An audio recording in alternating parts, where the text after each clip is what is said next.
शिवरायांनी ओळखलं मुंबईचं महत्त्व आणि आरमाराचं सामर्थ्य। त्यावेळेस मुंबई इंग्रजांच्या ताब्यात होती। जंजीच्या सिद्धी हा स्वराज्यात कुरघोडी करून थेट इंग्रजांच्या बिलात म्हणजे मुंबईत लपून बसायचा। त्यांना शह देण्यासाठी राजांनी समुद्रात उभा केला खांदेरी किल्ला।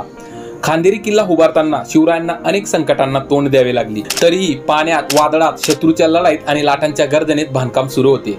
राजांनी खांदेरीच्या तटबंदीच्या बाजूने दूरपर्यंत तिरपे दगड टाकले, कारण जलदुर्गाच्या तटबंदीचे मुख्य शत्रू पाण्याच्या लाटा असतात, म्हणून टाकलेल्या दगडांमुळे पाण्याची तीव्रता कमी झाली।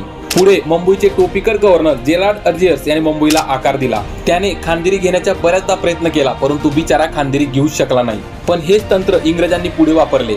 हो, मुंबईत मरीन ड्राईव्ह मार्ग बांधताना राजांचा या तंत्राचा वापर करून समुद्रात तिरपे दगड टाकलेत। नंतर काळानुसार दगडांच्या आकारात बदल करून वापरले जाऊ लागले आणि जगभर दगड टाकण्याची पद्धत पडली, ज्याला पुढे नाव दिले गेले टेट्रापॉड। ही होती शिवबुद्धी। आणि अशीच अजून बरीच रहस्य आहेत, जसे समुद्रातील बिन, गुप्त पाण्याची टाकी आणि गडावरील शोधकूप। ही सगळी माहिती माझ्या YouTube चॅनलवर आहे। तरी सदरच्या व्हिडिओसाठीची लिंक माझ्या प्रोफाईलच्या बायो मध्ये आहे। व्हिडिओ अवश्य पहा, फॉलो करा आणि ही शिवबुद्धी सगळीकडे पोहोचवा। जय शिवराय।